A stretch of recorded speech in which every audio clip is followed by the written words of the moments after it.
As always, stream brought to you by Havoc Labs.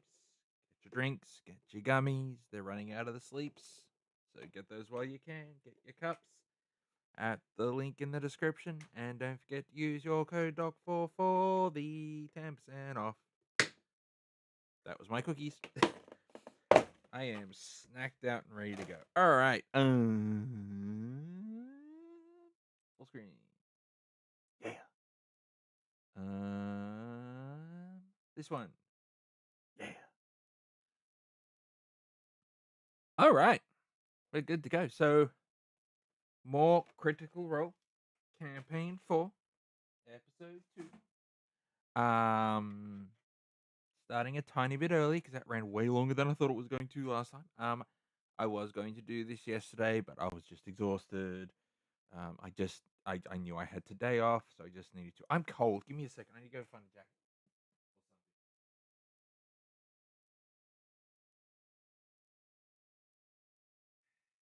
Hang on. Hang on. Hang on. Get used to seeing me in this. Get used to seeing me in this.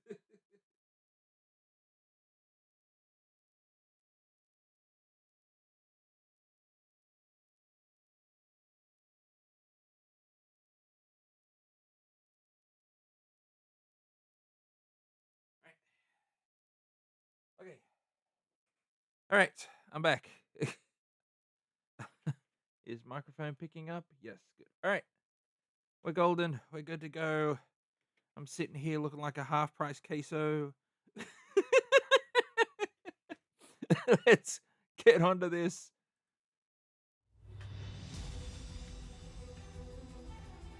I need all of you to roll a d4. What? What? That's not what I thought was going to happen. Okay. What do we get? 4. 4.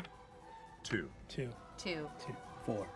I'm going to need Azune and Cadigan to each give me a death saving throw. Overhead, arrows fly through the sky. Nearby, Loza Blade, about 12 or 13 years younger than the last time we saw her, cries out as thump, thump, 2 arrows go into her shoulder. You see What that she is takes happening? A small axe off a holster under an arm and hucks it across a battlefield as an archer commander says, "Another vote!" Axe in the head, falls to the ground. She says, "Get back under the hill!" and shoves a young Tunks, the boar man, who at this point is only about 16 years old. He's like a kid. What is As he happening? grunts and snorts, back into these cold opens are gonna kill me. Last week, Liam, someone you care about, is about to die. This week, everybody roll for D4. You two roll a death saving throw. What? Oh man, Brandon's just trying for the first TPK in Critical Role history. I think. Jesus. back into the waiting darkness. You see overhead a rippling spiral of green necromantic energy shoot overhead. Far away from you, you see your friend Milo looking up and saying, "Everyone keep moving forward!" Skull gone, dead to the ground. Death saves from you two. Okay. Save 19. Fail 7. Cadigan, on the ground, describe your character for us in this moment and describe the injury that is starting to bleed out. What past the just point of happened? repair. Oh yeah, he's What? I need a minute. I already need a minute. This just went from 0 to 100 real fucking quick. Like, we were at a funeral last week. Now we're doing a flashback. I am very confused.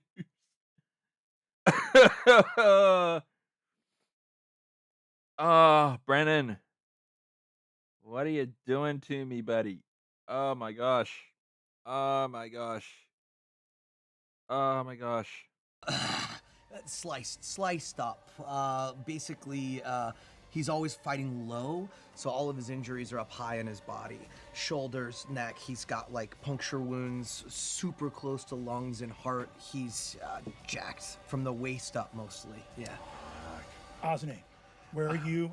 And how do you look in this distant memory? I am 15 years old. I'm young. I'm shorter. I'm skinnier. And the last thing I remember before the lights went out was struggling to keep up with my group. These two guys, that grown men at this part of my life that I've grown to emulate in a way. I saw how Teor blocks things with his shield, and the way that Cadigan fights with his weapon, and the noise, the screams, and I wasn't ready for that. And the smell of blood, and I misstepped.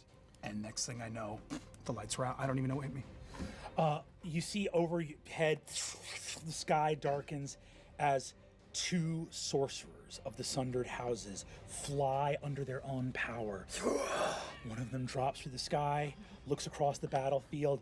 I am Travis right now. Travis is like, what is happening? As time almost slows. Down! I'm gonna need everybody here to roll initiative. Oh my God, I'm not ready for this. What did we get, Azune? I got a 6. What did we get, Teor? 18.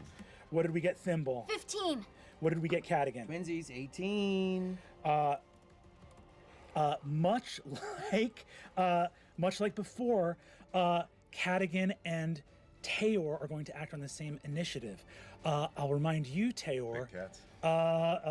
Big cats. I'll remind you, Teor. Unfortunately for you, my friend, you're first level. Oh. Oh.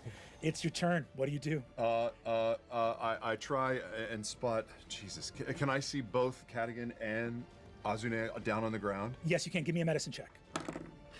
I don't know. I'm bleeding out, man. Oh, that's a natural 18 for dirty 20. Dirty 20. Triage. You've learned enough about medicine working for Loza.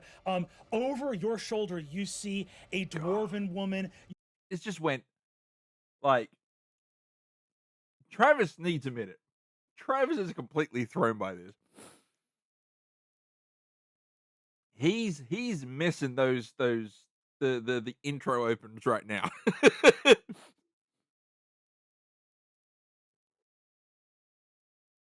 He's missing those intro opens right now. Cause that went totally off the rails incredibly quickly.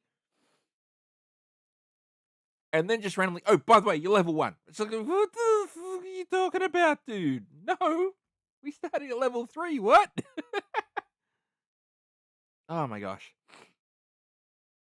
Oh my gosh. Brandon, You you're see she's got a madman. thick braided beard, an empty upper lip, a thick braided beard. You see that she leans down, reaches into a satchel, takes out a small dwarven poultice, crushes it in her hand.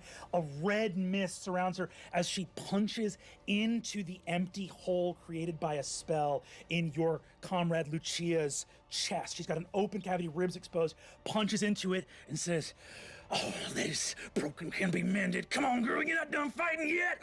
Rips her fist out and leaves a bunch of the flesh from her own fist, stitching up Lucia's body as your dwarven medic gets her up on her feet. Norma turns to you and says, "Remember, look at him. Gut bad. Limbs, they can stay." And as you look out and see Azune and you see Cadigan, you see that Azune. What the hell kind of healing spell was that? I'm just patch you up with my own fucking flesh and blood. Here we go. Welcome to the family. His injury is all shoulder and chest muscle, and Cadigan's got something that's bad and bleeding. That's your medicine check. Got it. I'll try and search the air for Thimble. Any sight of her? Overhead, you see near where Lowe's is, closer to the top of the hill, running down the trench as fast as possible. You see Thimble coursing down towards you with Thiazi right behind her. You see Thiazi's got something in a dirty tarp wrapped up over and over and over again. Looks like he's sprinting. He here is about like, late 20s, just running as fast as he can. You see he's got about 8 gilded, gem-studded, staves and wands wrapped up in a tarp, just as fast as he can. But you see Thimble is way ahead of him. I'm lit up and trying to lead the way. I'm gonna call out to Thimble, we need to close ranks! And I'm gonna run towards Cadigan as fast as I can and just try and put pressure on the main chest cabin. Using your action, go ahead and give me a medicine check. The difficulty is 10. 10, okay. Natural 16 for an 18. You lean down, reaching into a bag. Norma's magical healing is great, and she is one dwarf. And so you reach down and just grab gauze, rag, wrap it around, staunch the bleeding. Cadigan stabilizes. Got it. Thimble, it is your turn. Where am I trying to lead Thiazi? Thiazi is looking up. He goes, the auxiliaries, the Beladri, we gotta go. Oh shit. And you see that he says, Loza, do they fall back? You see from up on top of the hill, she looks out and you sees something closing ranks. A sorcerer drops out of the sky. You see Third one? A third one. You see beautiful white flickering tunic. This is a sorcerer of House Cormoré who points at the ground. Runes appear all around Loza. She sees it happening in real time, and bursting up from a 9-pointed star is a snarling summoned drake, like a 15-foot dragon. You see, she goes, "They're over the hill, Thiazi, they didn't fall." What? What? What is this? What is this? What is happening? What the fuck is happening? Back! Just takes her axe and thuds it into the side of this massive summoned creature. Thiazi looks up at you, Thimble, and says, "Over the top!" And just gets his staves, whispers a little sort of like arcane word under his breath, and you see that what is being created by this sort of burning fire in the outer reaches of the battlefield hits him, and you see that his shadow splits into 3 different shadows of himself, and he tosses a bunch of staves to all of them, and they all start running over the edge. Awesome. As fast as he can. Thimble, it is still your turn. I'm fucking darting shadow ahead clone. and I'm trying to find one of the sorcerers, and I'm trying to get through the ranks, get up right behind them to the back of their head while they're distracted with all of the other shit going on. Hell yes, you see that Cormoré sorcerer looks down, shouting, "For the honor of House Cormoré, for the honor of the Sundered." Go ahead and give me an attack roll. If you want to do it from hiding, you can. Okay. Oh, so that's advantage. Yeah. Okay. That's 16 plus 7. That is a hit. Go ahead and roll damage. Okay. Yes. Straight into the brain. Come on, Laura. Come on, Laura. I Nat do not 20. know what I'm doing. No, you don't. Oh, good. 8 plus 4. And remember, you only have a D6 because you're first level right now. So you only have 1 D6 of sneak attack. A sneak attack, you're right. Yes. 8 plus 5 is 13 plus 2, 15 points of damage. 15 points. Oh. On a natural 4, the sorcerer is not felled by this blow, but does drop concentration on the summoned drake. You reach out with your sword. I want it right here, like up into that soft part of the back of the head. Stabbing it under the skull. Oh. A little bit of blood seeps into the corner of their eyes as they lurch forward. You see whatever magic item is compelling their flight stays active, but their concentration on this summon dissipates. Good as hit, Loza Laura. says, "Good looking out, Thimble!" You look in that exact moment. Ozzy, I'm going to need a death save from you here. Good. You have 1 success. Good Can I use a roll. luck point as for a death save? Yes, you can. Great. So while I'm in this this darkness, I see my dad's face, and I see the moment that he had passed me off to the mercenaries way back when, years before this.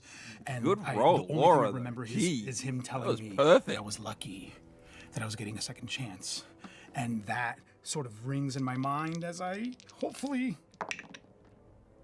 succeed. Hell yes. needed that. You begin to stabilize. You see your father's face. There's something. It's not going to happen here. On a battlefield, arrows and spells fly overhead. Thiazi runs. As he does, Thimble, from behind the sorcerer, you look and see Thiazi is hit in the side and scatters, his shadows all vanishing as he hits the ground. Looking forward, you see a shape dart from the shadows ahead of him towards his body, seeing an incoming barrage. Flapping wings. Wyverns taking to the sky. Loza looks up and says, "Fall back! Fall back!"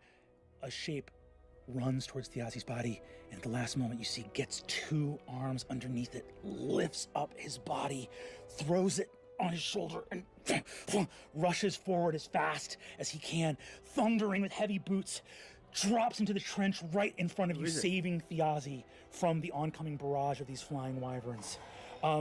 As you return from the sorcerer, as Loza calls to fall back, the face lifts him up, looks at you.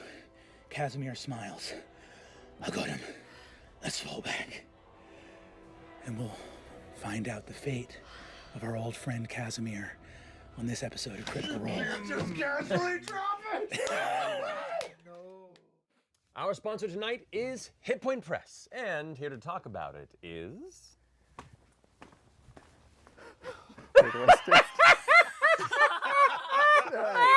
Keep going. That's great. Yes, it is I.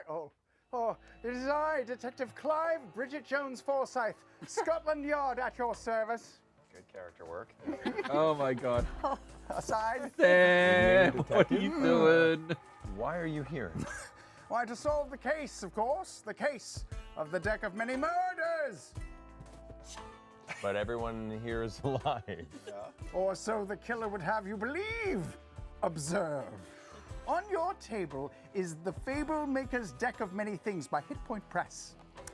On first glance, it appears to contain award-winning art as well as the vital boons and deadly risks that go with a Deck of Many Things. Show off the stuff. Good. But I, Detective Clive Jane Campion Forsyth, have deduced that it also doubles as an oracle deck. Oh, this is awesome. Okay, so it's like a story-driven. Oh, this is cool. It's a story-driven like Oracle deck, but again, no one has died. Exactly something a cold-blooded axe murderer would have you believe. Where were you on the night of October 9th? That's tonight. I'm right here. A shaky alibi at best. What? Consider yourself a prime suspect. What? Suspect of what? Suspect? Suspect of what? That's suspicious behavior. Oh my God. Well, Sam's back in full force. My God, Samuel. Oh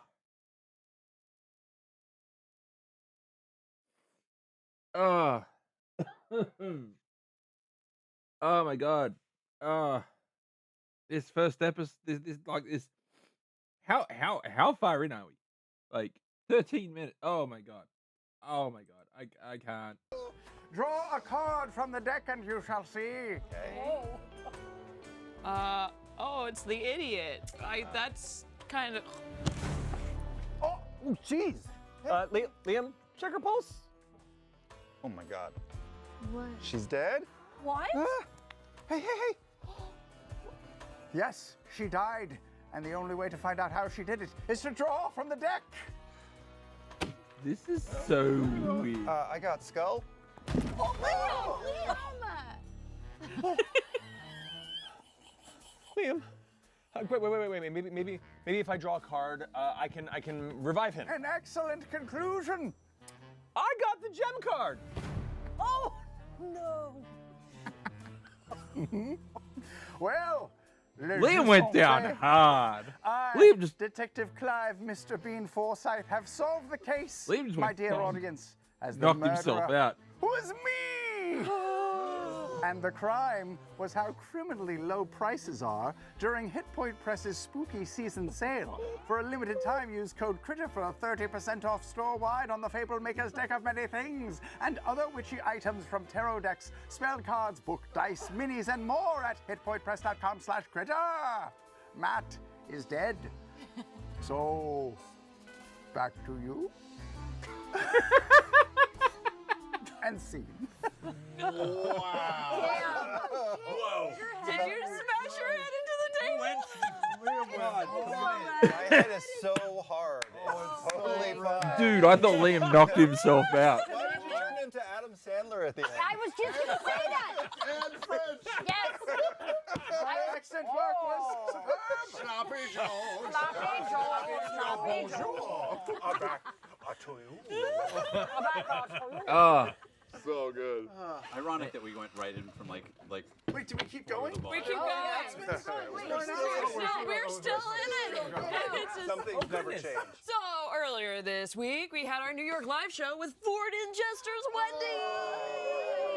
But if you missed it, our partner Fathom Entertainment is bringing it to movie theaters across the United States and Canada for one night only on October 15th at 7 p.m. local time. Tickets are available for missed purchase that. at Fathom Events. Nope. FathomEntertainment.com/Critical Role. We're sticking with it, baby. Matt! Thank you, Marisha. pretty much we sure I also missed have that. a Kickstarter going on right now for the Dagger Hard Class Packs. A new entry point to the game for some, or a chance to get a second set of cards for your Oops All Seraphs party, or Oops All Wizards, or Oops All anything, really. But these packs of cards hold anything an individual player needs to play their class, from level 1 all the way to level 10. It includes Dre's probably ancestry gonna get cards, community cards, subclass cards, and all the cards from the 2 domains that combine to create each unique class. So check it out now at bit.ly/DH Class Packs, and I can't wait for you to check them out. Laura, you're up. Guess what? In honor of Ford and Jester. Ow! I hit my elbow. Stick with it. We made some Sherpa fleece jackets. Oh. You're looking at yours. This is the Ford one. Oh. And this is the Oh, that's Jester. amazing. Nah, that's cool. No, but I'd they wear just got the- really soft, fabulous lining. I'd wear the Ford one. I'd wear that Ford one. Oh, check it out. It's got like Wait, no, give me that Ford. They're so cute. These are so Ashley Johnson I know, quality. aren't they? They're so super cute. So anyway, we made the Jester one and we liked it so much we're like, we have to make a Ford one too. So there's that. You mean the Ford one wasn't Give me part a of the break. original The Ford beds? one was not the OG. The Jester was the OG. Is there a tiny bee? There's a tiny bee. There's a tiny bee on it. But wait, does that Also, one it has like an He's a anchor? little An wild anchor. mother. Or wild. No, You're my love it. baby. Actually, it's not wild mother. It's an It's an anchor with the anchor. wild mother floor stuff. A wild on it. anchor.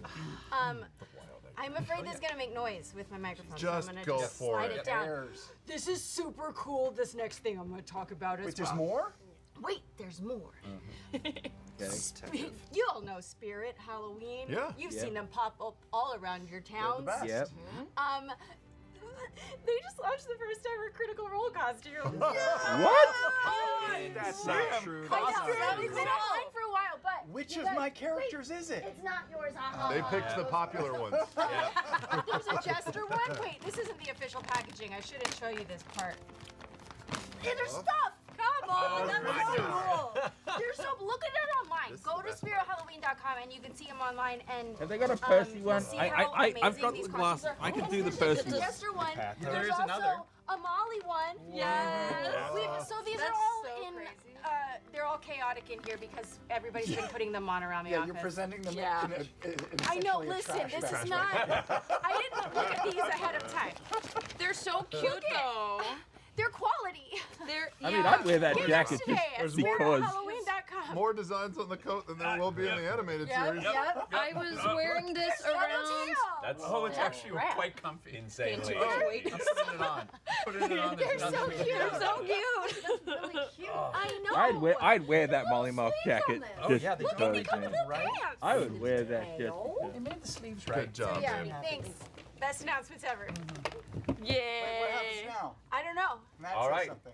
I believe that concludes our announcements here at the Critical Role Announcement Playhouse. Let's go ahead and jump on back into Aramon. We've got an ad coming for Twitch in about a minute and a half, so I'll be pausing it, which is good. 'Cause I need a second to catch up to everything that just fucking happened.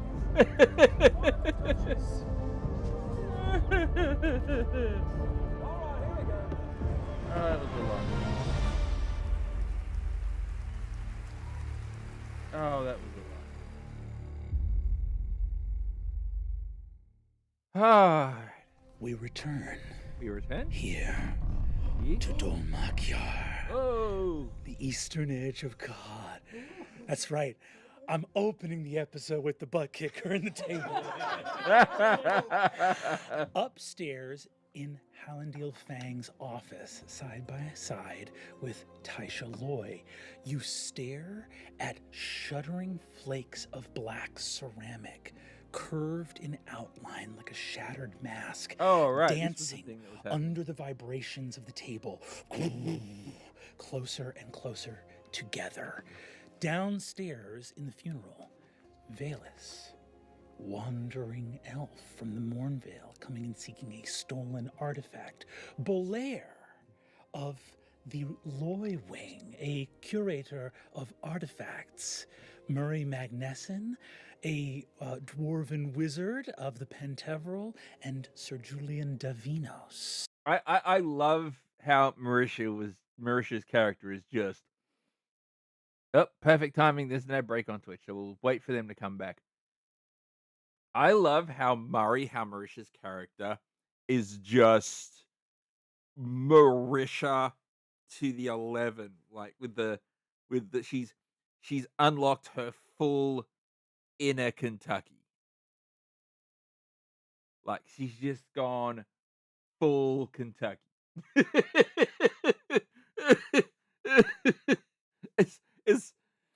It's such a fun little decision. Like, oh yeah, we're just gonna go for this. This character's just gonna be me if I never move to California.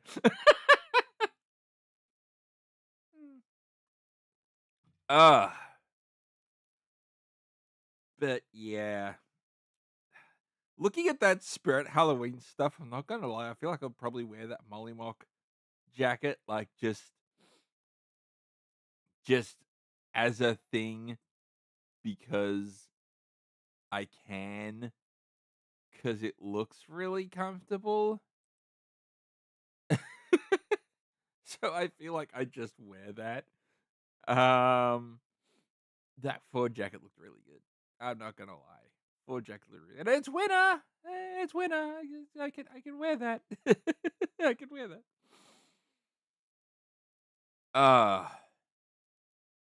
Boy, I wonder if Critical Role's on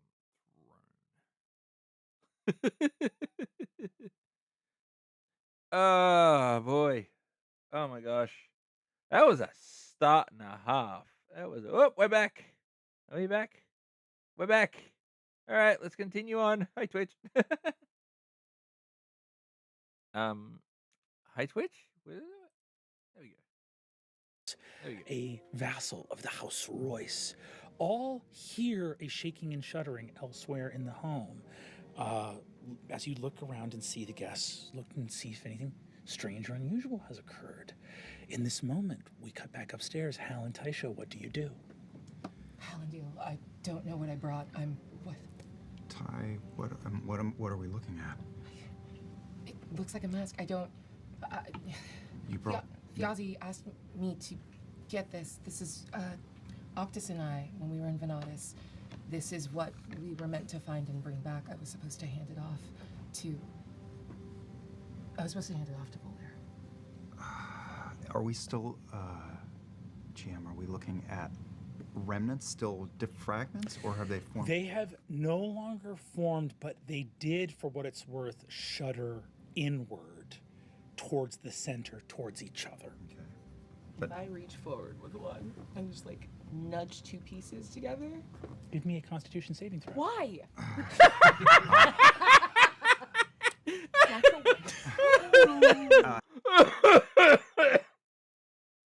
Can I just touch this thing that's vibrating and kind of pulling itself together into the shape of the mask? You know what? Roller coaster. Why? Because you touched something that's obviously fucking cursed, Abria. Don't do that. Hal's hand did snake out to her wrist. I don't know if that is going to continue. If you give me a DC, what's your dexterity? Oh God, I don't know. Boy. Not enough. We'll see how quick Hal is on the draw here. I got a 13. 13? Hal, give me a, you got 13 dexterity? Give me a DC 13 sleight of hand check. That's not great. Hold on. Curse. That's only a 10. 10. Got it. Die. That's game. Die. Taisha, Backstory. on a nat 1 Constitution saving throw. Oh no. You warmed up reach- this die. You did this.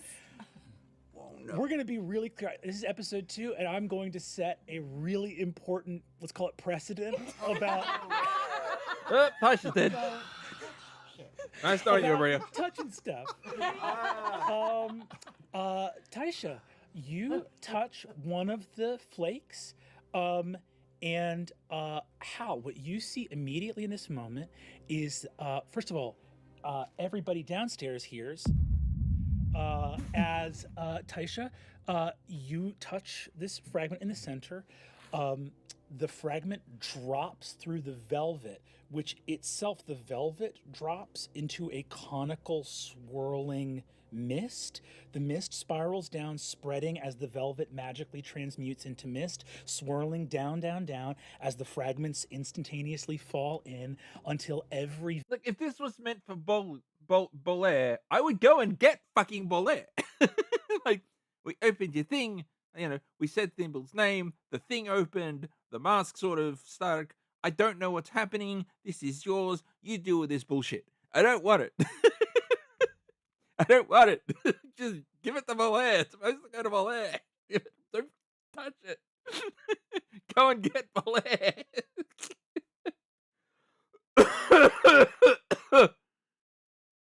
Oh, this is why I can't watch my wife play D&D.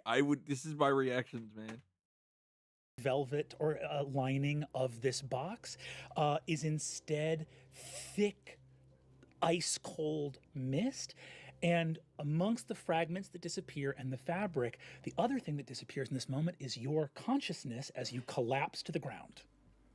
You take 1 point of falling damage. No. Oh no, not a point of falling damage. So mechanically drop to unconscious? Drop to unconscious. All right. So Hal falls to his knees, scoops underneath. Wait, so you didn't catch me? No, there was no. He went. I mean, like, we all saw the 10. half-assed just fall to the ground. Yeah. He rolled a 10. He ain't catching shit.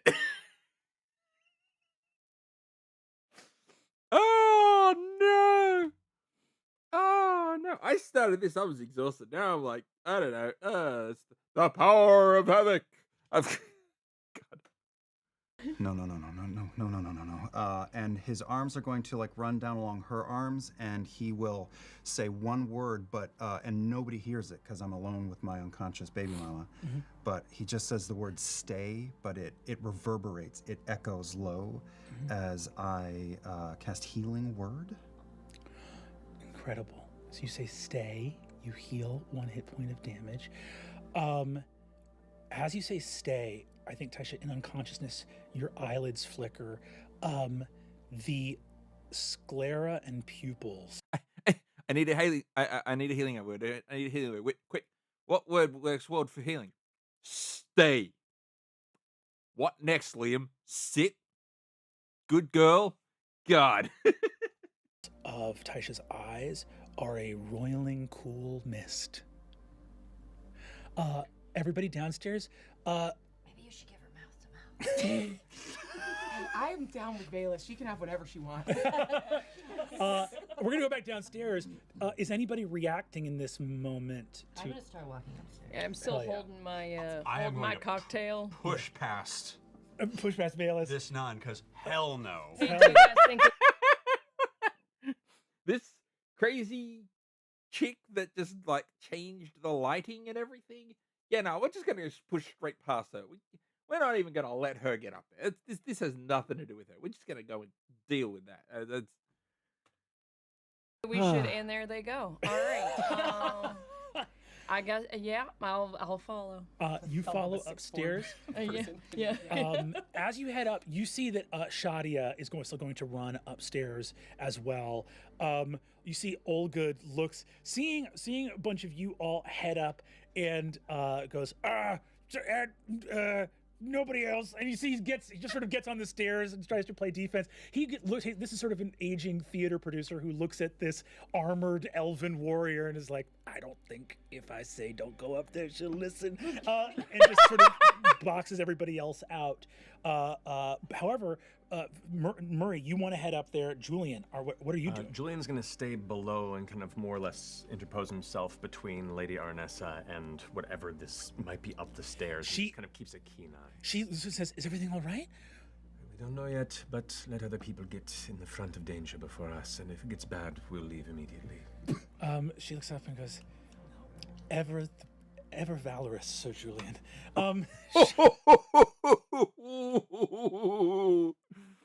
Oh man.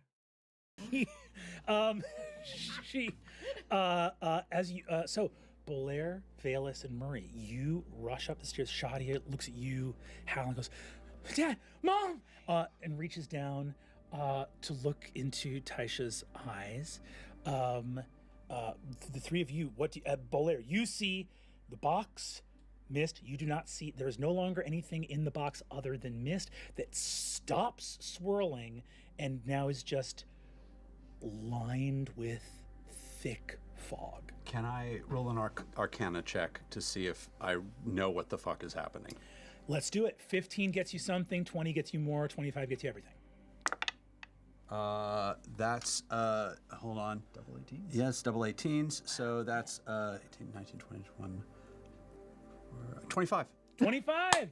Woo! 24, sorry. Oh, 24. 18, 19, Gotcha. 21. 24.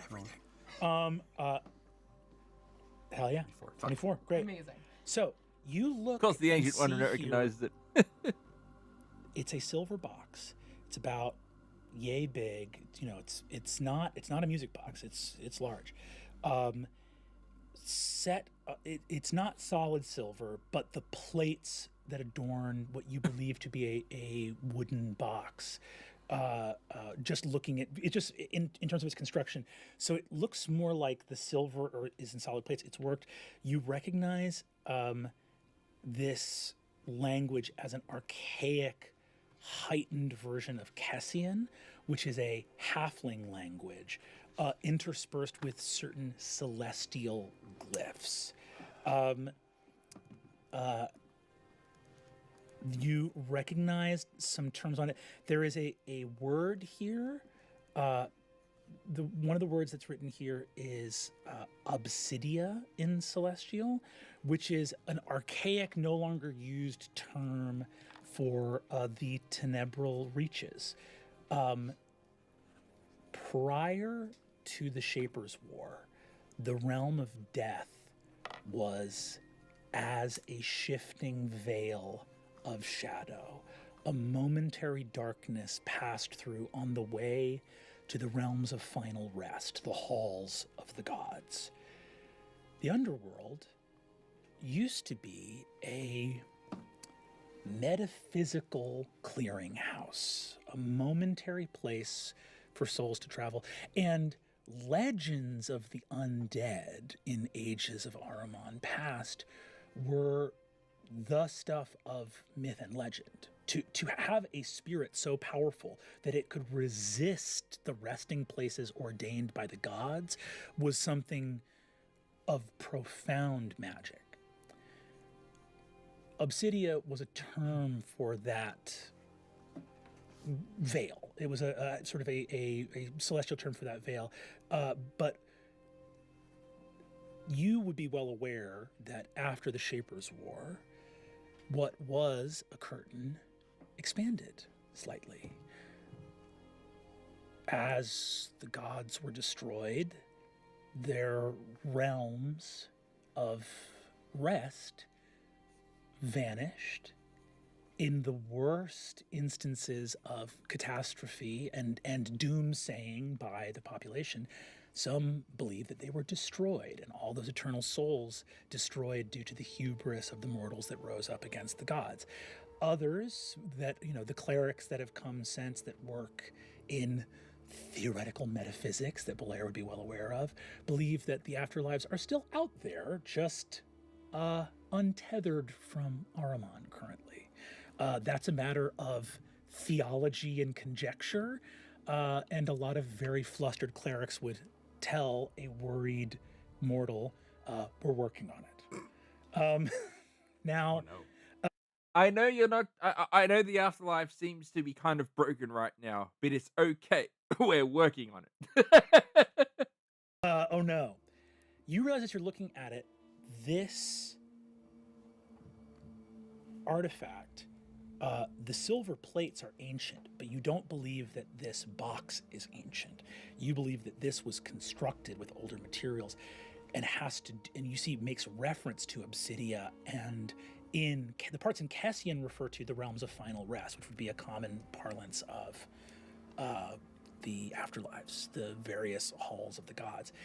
And you realize as you're looking at this and looking at this ancient halfling language on it, you're not looking at a box. You're looking at a coffin. It's halfling? Halfling sized. Oh, big box. Oh. It's halfling size? About that big as a coffin for a halfling. Yeah. Oh boy.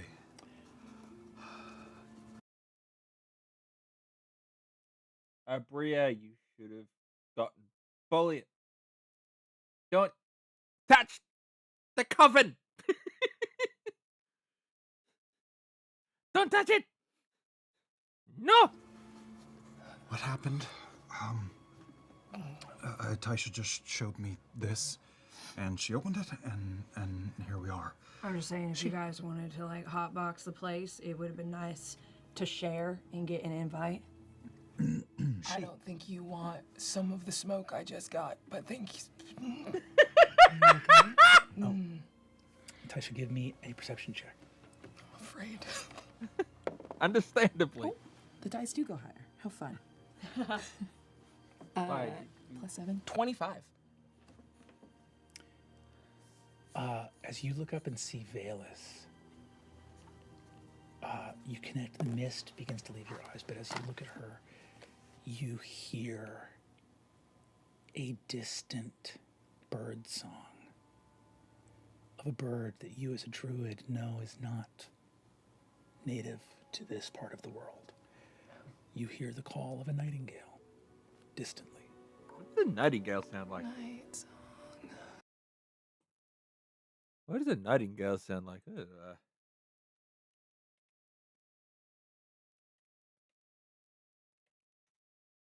What does that even sound like?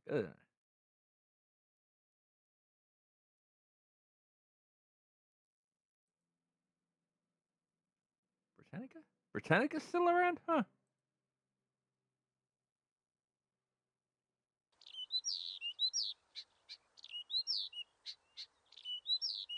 So that's what she's hearing.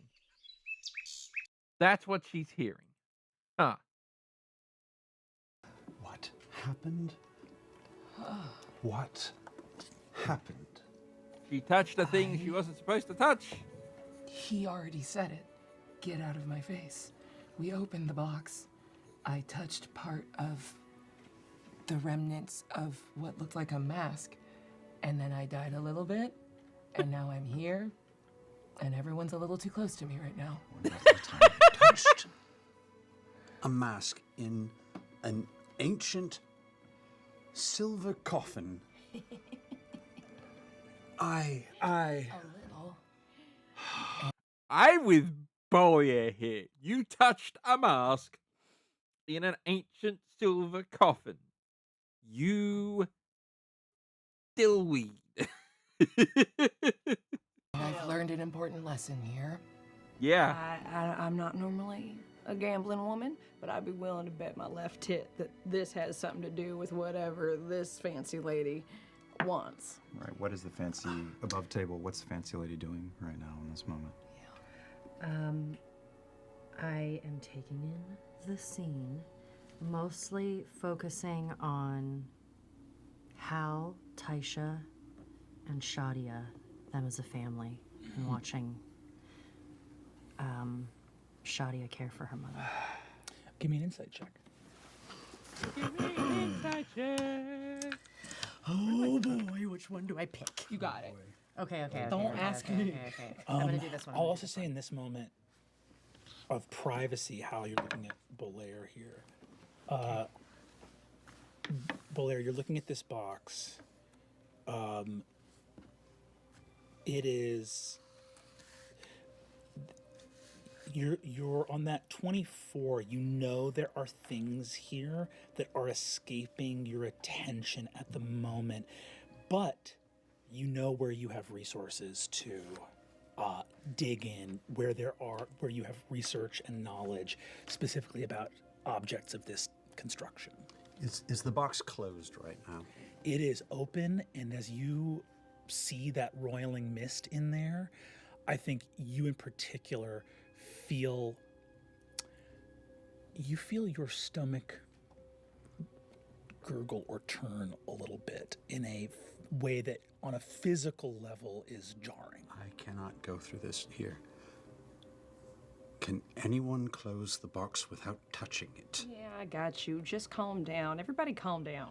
And I use a mage hand to close it. The box latches, and all of you can feel, not immediately, but after a moment or two, the temperature in the room starts to rise, making you feel that in closing the box that mist maybe is not like waiting for you in there. My attention is split to multiple people. I am trying to, in this moment, read if Bolaire seems like he knows what's going on, and if Valus is a threat to my family.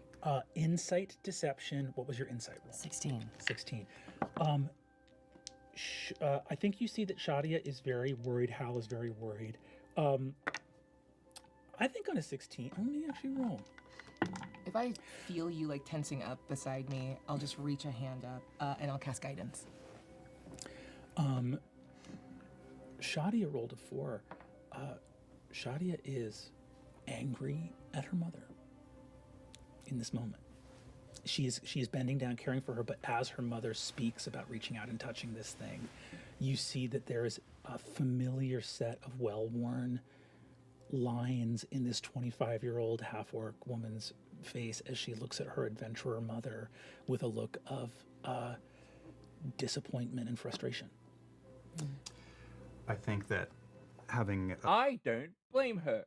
This is an experienced adventure. Why are you touching shit? Are you a member of SG-1? I think that is a solid question to ask. Helps Taisha not completely eat shit, hitting the ground and reviving her a bit. Our fingers are kind of intertwined in a familiar way, and you can feel me tensing up, which my hand grips harder, and I guess the guidance goes through that. Yeah. And my insight is a 24 with that little... do you want to give me a deception? 17. 17. You've known Bolaire for a long time. On that 17, getting with a 24 versus 17, Tal, go ahead and let Liam know what he's able to read on Bolaire's face.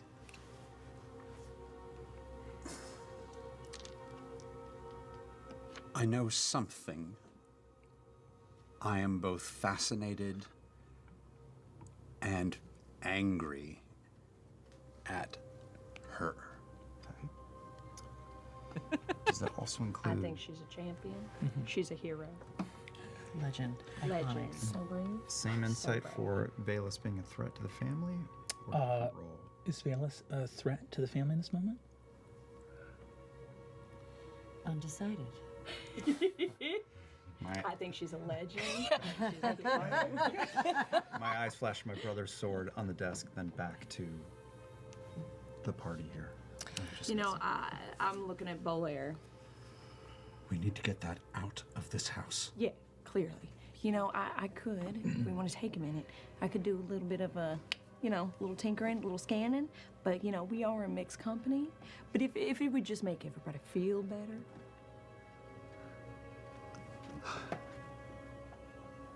I touched the wrong thing many years ago and have had this thing stuck to me ever since. Half the people at the museum have been maimed touching the wrong thing. Whatever else shows up tonight, do not touch it if you don't know where it came from. Who touched what? Sir Julian has now stepped carefully up to the door frame and entering the scene a little late. Oh, you're still here. Oh, it's this asshole.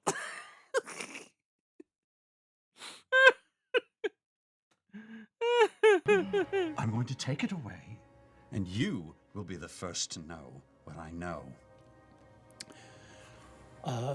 Bolaire, the museum's protective gloves on your hands, a little subtle piece of not necessarily anti-magic, but at least warding. I'm going to give one of them to you because this is It is big. This is big enough that I do not want to accidentally slip and drop it. This is a bomb. I think we should take maybe the back streets, get this to the pin table, get this to my office, and then we can do our investigation there. I may have a carriage. And I think in lieu of like responding to that like well-earned like castigation, Taisha's like kind of hanging back and leaning against Hal and just sort of passively started like, it's not really a whistle, it's like something wheezy in her chest, but it sounds like a nightingale. All right. I'm going to, on the way. I'm gonna look at everybody. Hal, condolences. We're gonna be in contact. Great funeral. I think Thiazi would have gotten. I think he'd think this whole thing was really funny. He'd get a kick out of this. We're gonna go. I'll call you. All right, I'm gonna call. As the two of them head out, yes, Velas. Great funeral. Totally off the rails. I think Thiazi would have loved it. Before you leave. So we investigated the box. Yes. So all of that information was just on the box. We didn't touch the mask. By the time you got up There's here, no there visible was no mask. mask. Okay, got it. I broke my chair. I'm so excited. Oh.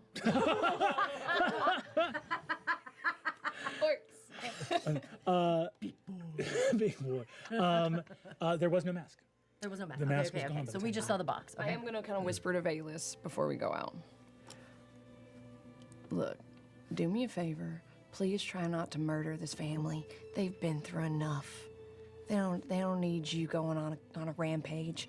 All right? I think I can help you. So let's not harass people who are in over their debts. Absolutely. There will be no unnecessary murder here today. Please. You got it. Thank you. Shadia looks over at you and goes, "What about necessary murder?" I was just thinking that. Okay. No unnecessary murder. How are we feeling about necessary murder? Is that, like, how are we feeling about that? Is that on the table? I got an ad break in like 3 minutes for Twitch. Is that on the table? Is that something we can go for? What defines unnecessary murder? Like, where's the line drawing here? Like, what line are we drawing here? What are we looking at? Why don't you head downstairs and make sure that whoever's left is looked after? I'll head downstairs, Dad. While that conversation is Someone- happening, Sir Julian has leaned forward and put his hand out towards Taisha and says, "Looks like it took a nasty spill." Thank you. And I'm gonna grip your hand just a little too tight on the way up and pull. As Murray and Bolaire head out, you see that Aranessa turns to you, Hal, and says, "Are you going to be all right here?" And just eyes over to Valus. "If you need anything, I think Sir Julian and I will return to the Divinos estate." I'm gonna look at Valus. No. Her visitor and I don't have any grievance. We do not. I have nothing to hide in my house. That's good to know. As the night winds down, Julian, you see Murray and Bolaire heading off to his carriage and taking off across the river towards the Loy wing. And then, Julian, Aranessa turns to you. Are we done here? I believe our business is concluded, yes. Let us get to safer spaces. I'll turn to Helen. Alavar, thank you kindly for your hospitality. Always and for all. Murray and Bolaire, jump into either side of a carriage headed to the Arcanaud across the river in, I believe, the neighborhood of this would be, this is in Marud, all the way. This is in Lugzash, across the river. Lugzash. As you head across the river, I think, Bolair, you have a moment in your finery turning to look at the wide-brimmed hat of this dwarven wizard across from you. You guys have been in contact before, but now you both head to the museum together. Charming night. Isn't it just? We see another carriage pulling away from the funeral. As Julian, you get into the back of the carriage with the Lady Aranessa, who goes, Charming night. It was a shit show. Yes, it was. who looks in and says, that dwarven woman with gemstone teeth. She's a lot. You're not wrong. Well, she was absolutely right. Thiazi would have loved all this crazy shit happening at his funeral. Seems like even in death, his machinations linger. Whoop. Ad break. Ad break. I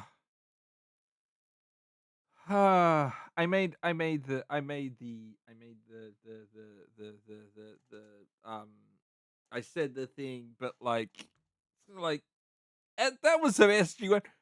That's some pieces of a mask that's moving by itself. I'ma touch it. Why would you? Why would you? I don't know where my phone is. I don't have my phone with me. Why would you think that was a good idea? I don't understand why at any part of that you would feel like that is a good idea.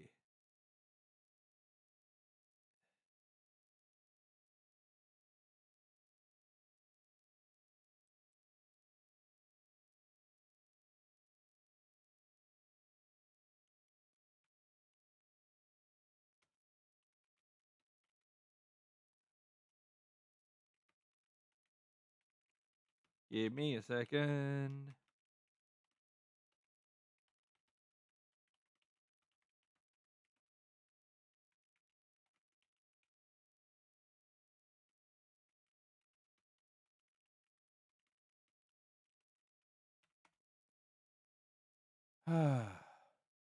Hey, we good? Yep, we're good. All right. I don't trust what's happening in that house.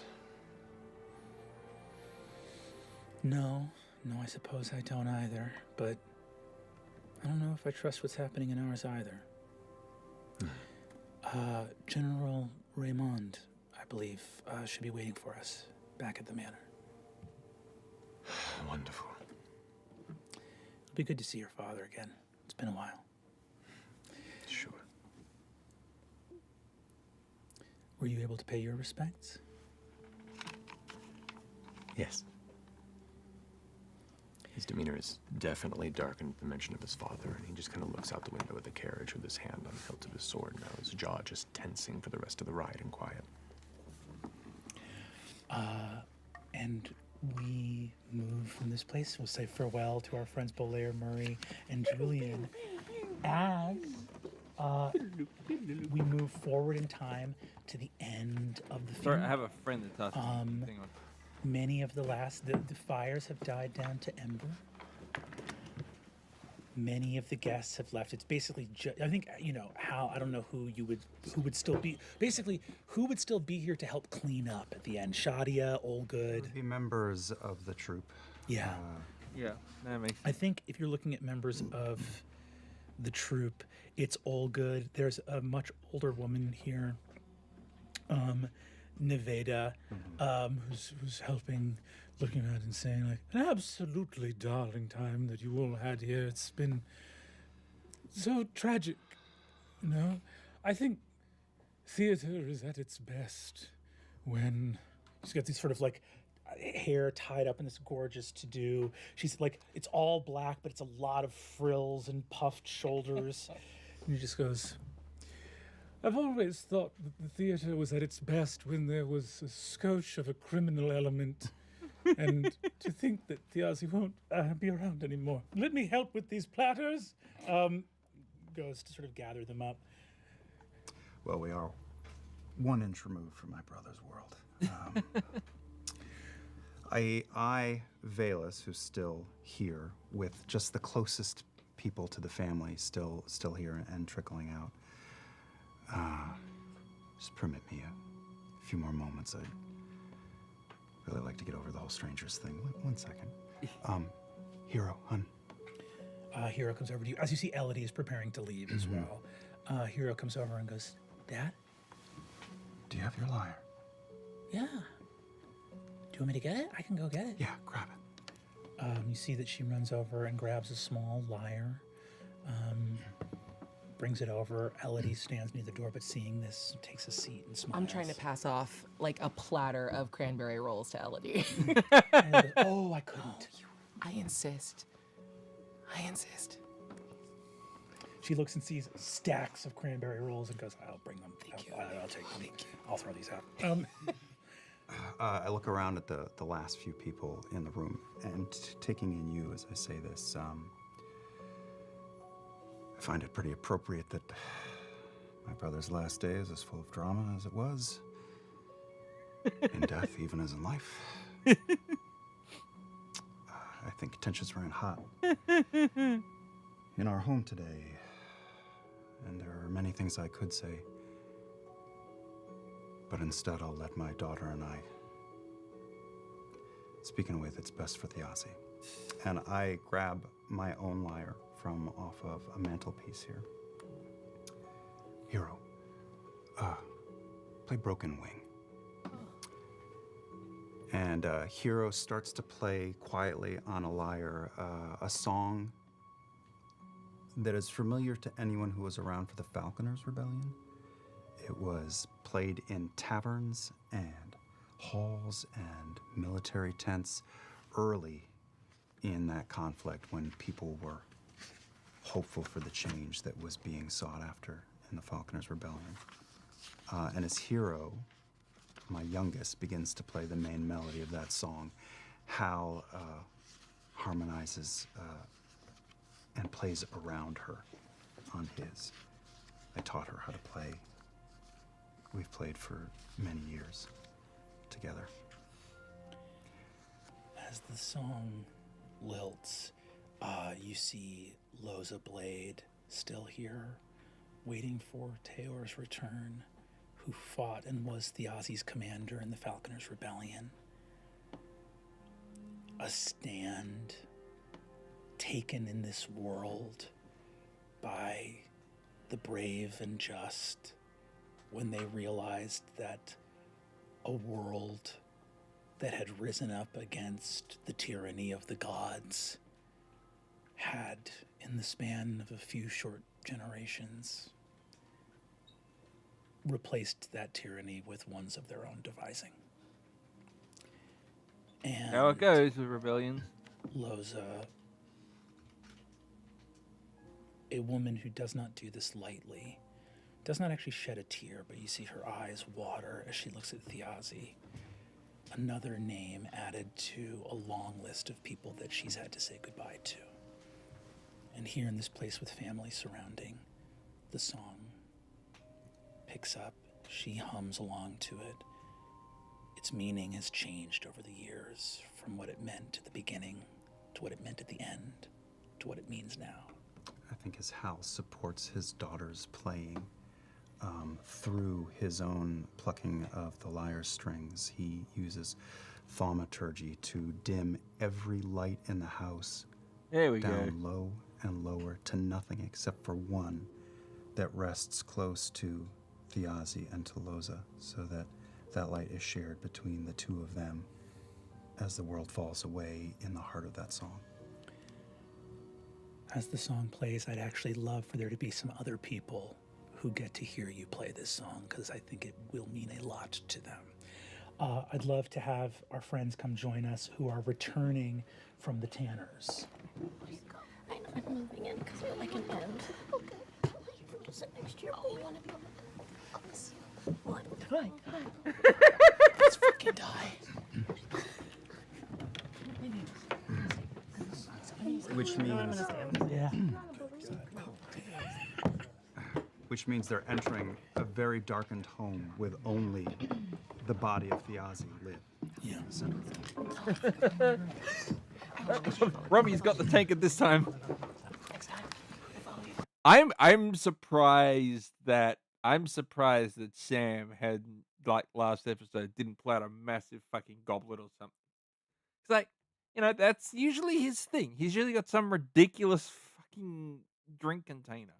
I'm surprised he didn't have some massive goblet or something. But no. What do you think's in those mugs? What do you think's in those mugs? Coffee? Tequila? Vodka? Both? All of the above? Full table. Full table. Full table. Full table. Walking back from the Tanners. That was probably more Matt's All class of whenever he you had to deal with have Sam. just met Cadigan Vale again after many years being apart from each other. You reviewed the attack on Thiazi and Thimble's hiding place. Found crow feather. With a spell that was basically the forensic scanner from the...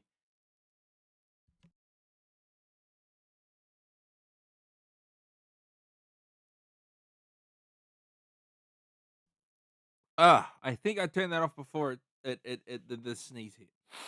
Oh my gosh, I'm so sorry. I'm gonna do it again. Hang on.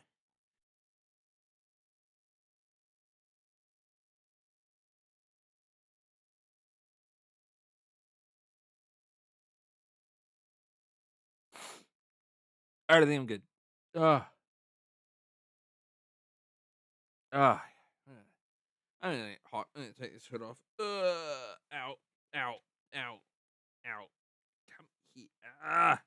Yeah. There we go. Take this hood off.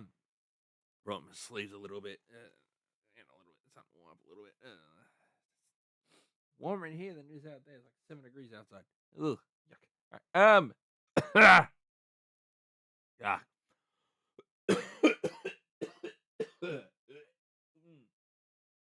I'm okay. I am okay. I am not okay.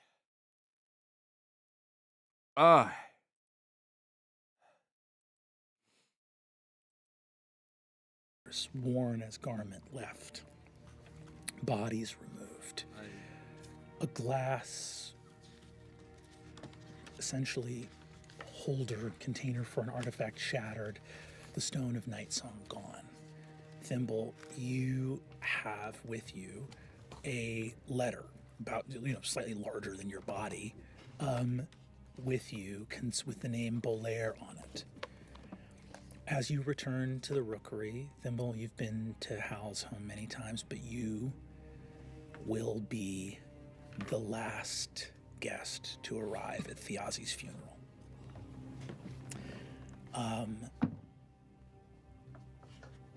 As all of you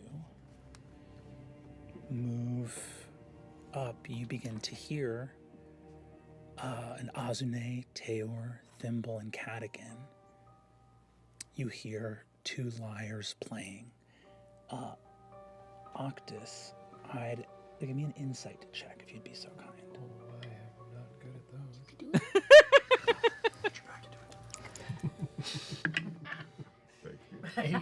8. Octus, you are unable to read the cause of the shift that happens now, as all of your companions, all of whom fought in the Falconers' Rebellion, hear this song and know what it means as they approach Hal's home at the top of the rookery. Moving in to the home, all of you see a shift light, and you see Loza and Thiazi laid out on the table, dimly lit in shadow, Hal and Hero are playing on their lyres, and you see Loza near Thiazi's body. But as you enter, you can see surrounded candles and light and treasures and beloved artifacts all around.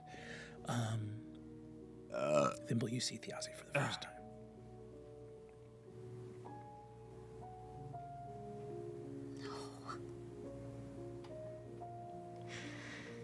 No.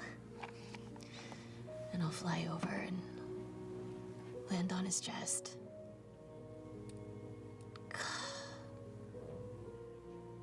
You stupid fuck. Yeah, it's Laura. I'm so sorry. Poor Thimble. I'm so sorry. That's I ruined it. And I'll walk up his chest and place my hand on his chin.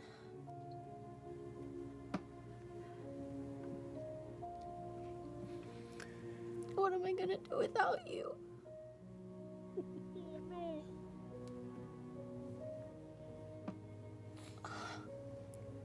As much as Laura is known for the dirty jokes and the inability to be presented with a unintentional innuendo and just go with it. She is so fucking good at these serious, highly emotional scenes. Like as much as she's known for like Jester's chaos and you know, coming out of the Vex, coming out of the hot tub with after her brother leaves, Percy, you know, the cupcake and all that sort of stuff. She is so fucking good at these. I'm so sorry, Hal. The song winds its way to the end, and all the light in the room slowly begins to rise to full. I wasn't sure if I'd see you today.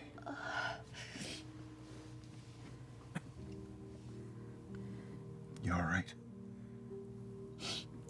I missed it all.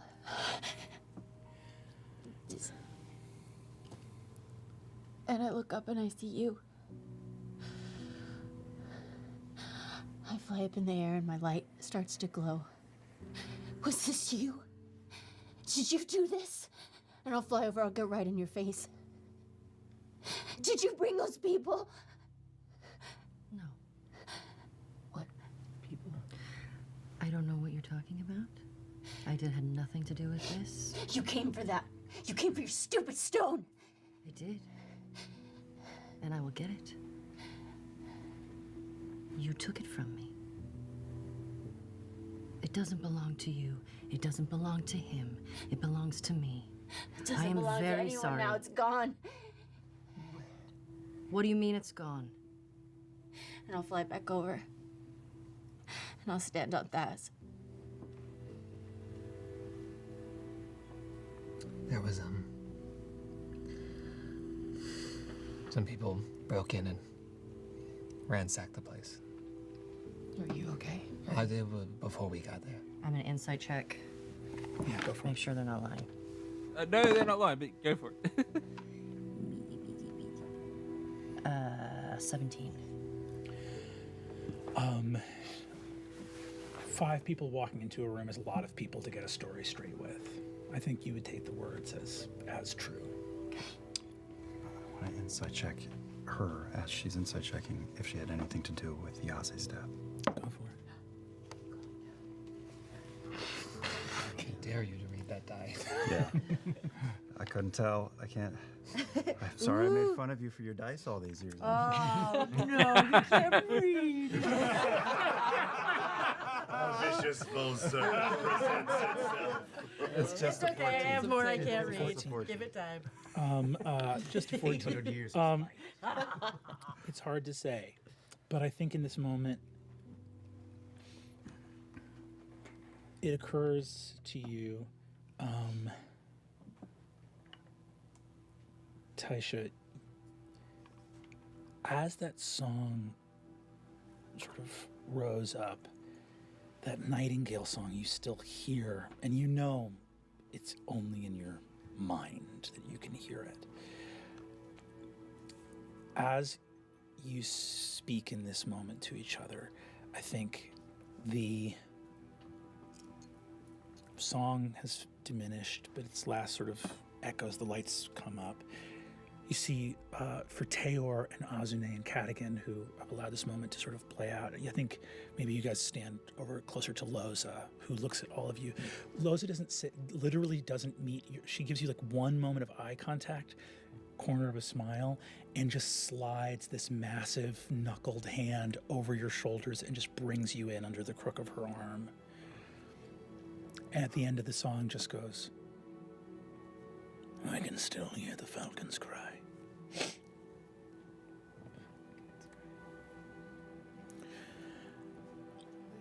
Hal, as you look up, I think as you walk back to land again on Thiazi's chest thimble, you look under his chest and you see there's a couple different necklaces. He kind of, like a lot of thieves and scoundrels, collected little bits of jewelry from here and there. But you see that a silver necklace is kind of bunched up that has his old wedding ring on it that he was wearing around his neck. And I think there's a moment where, Hal, you're standing nearby and you just remember being in a tiny little tower room of Castle Royce, two young guys, orcish commoners from Dol Makyar, in this noble's wedding, and your brother dressed in gifted finery, looking at you and being like, nervous. I don't know why I'm so nervous. I can't. None of this fits. I'm getting a noble's coat on loan from these people, my fiance's family, and a knock at the door, and her hand over her face, the lady Aranessa, going, I'm not looking. Your brother looking, saying, I can't see you. I can still see you right now if you cover your eyes. And she's like, I don't know how it works. I've never been married before. Holding this gorgeous... I don't know how this shit works. I've never done this whole wedding thing. It don't make any sense to me. Flower that looks like it's either foxglove or prickle poppy. This gorgeous flower. And she says, in our tradition, I'm supposed to... It's for you. It's a wedding gift. You should have it before the ceremony. And the flower opens. And with that ring on a little table beside Thimble for the very first time in the mortal world, looking much different than she does today, appeared in that moment as Thiazi looks down at you and goes, Hi. Oh, hi. Sorry, the fairy's a gift? I don't agree with any of this. What do you mean the fairy's a gift? I mean, it's cool, but why is the fairy a gift? I don't think he's even at school. It's like, this isn't right. This is a living being. I think it's kind of weird myself, but... do you want to be a gift? You don't have to be a gift if you don't want to be a gift. Just shut up and say thank you. Thank you. Thank you to you, frankly. I don't know. You see the... And Ernesta says, of course, it's not like that. It's just, she's free. If you wish, then you, marrying into the family, have the protection of the Fae. And as our family has enjoyed, Thimble is a warrior fairy from the gardens. I can kill a bunch of mice in your house. Also, I'm really good at braiding hair. see Theology goes, is that related? Are those skills from one and the same? No, you know what? Now, here's what we really need to do. We need to catch a bunch of mice, braid their hair, keep everybody here on their toes. We can do that. We can do anything. I look up at Lady Arnessa. I think I'm gonna really like it here. I'm gonna really like him. And I'll fly over and land on his shoulder. One of your shoulders. What we can do, we're just going to braid a whole bunch of mice's hair. We're just going to let them loose. Now I want to see if Thimble has like an army of braided mice. Like, does he ride Stuart Little into battle? Like,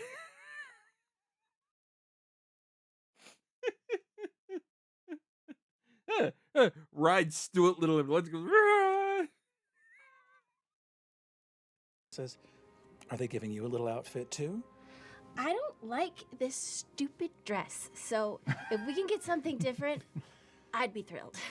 We'll go to a dollhouse upstairs and see what they got. Over my shoulder to Arnessa, I should say, I think you just bought yourself a lot of trouble. Oh, God, everything about this is ill-advised. And as you hear in this memory, everything about this is ill-advised. You're just looking at the stubble on his face, the ring on the necklace. You remember that first little... the whole wedding was delayed because he wanted to get you something from the dollhouse that you would enjoy wearing before you had to go down the aisle. Touch the ring.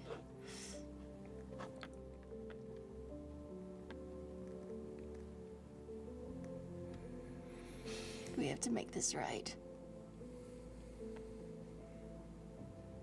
And nothing's ever gonna be right again. I don't know how to do it. Ad starting in 5 minutes for Twitch. Octus walks up next to the body, next to...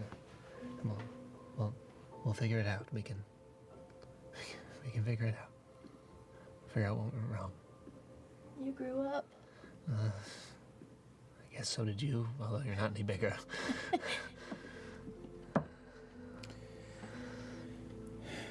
I think I take that opportunity to like make eye contact with Azune and Teor, and just not wordlessly, but as quietly as possible to hold space for this moment. Do you know what happened? We had a plan. I looked at Teor and I look back towards you, Taisha, and I just give you a nod. And it was the house music playing with his daughter. Although it stopped, it's still sort of like, I can still feel it in my ears. And I look over to Hal, and suddenly I remember myself in a way in Hal's home, and with that music lingering, and this very unexpected reunion of people that I met so many years ago, part of this rebellion, this fire that Thiazi had lit, and I remember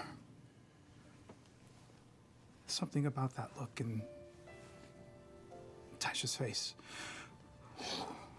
All the different ways that this could have gone wrong. And I walked towards Thiazi. You're still on him? Thimble, I'm so sorry, but I need to check him. I need to see if the thing that pinged for me is still on him so I can compare it to the one that we found with you. I'll fly up in the air and hover about a foot above his body. And I, as carefully as I can, I just kind of turn him over because my understanding is that it pinged in his back pocket. So I search for that thing that pinged. I'll light up and try to go down to where Azune's looking and see if I can light up any area that... I'll start to search him, and with you nearby, I do turn to you and I say, I'm sorry, Thimble. I lied to you earlier and I feel really badly about it. The moments that I had with Yazi, but they went by so fast, there wasn't much time for him to say anything to me about anybody, and I just saw how hurt you were when you realized what had happened, and I just couldn't bear it, so I just wanted you to feel a little bit better. It's okay. back to searching.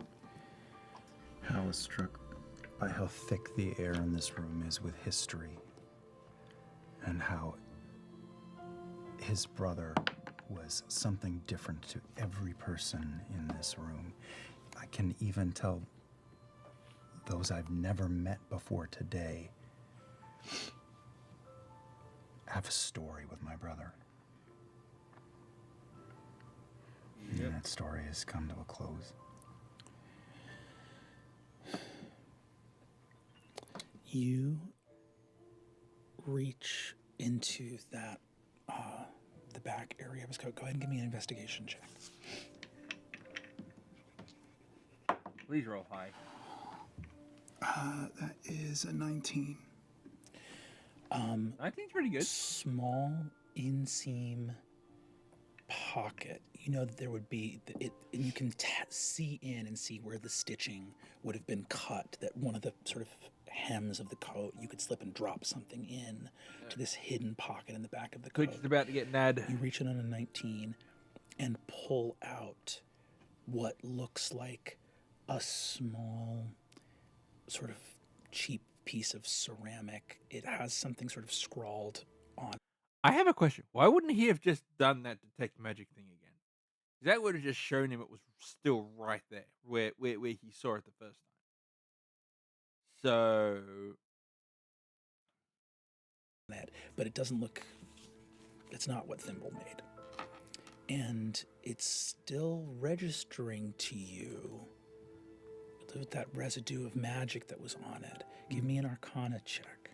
Call it a I'm standing there as well. Can I? Go ahead. Yeah, each of you can give me an Arcana roll. We'll call it difficulty of, honestly, 13. Can I, since this is intentional, can I guidance myself? Yeah. On this check. Thanks. 27. 27. There's the outbreak. Yeah, he just learned the identity of the caster's grandmother. Right. The identity of the caster's grandmother's teacher's freaking wife or something. 27. God damn.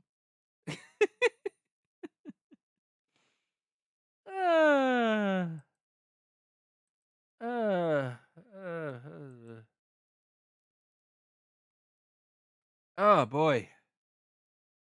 Oh my gosh. I've been streaming for an hour and a half. We're an hour and 9 minutes in.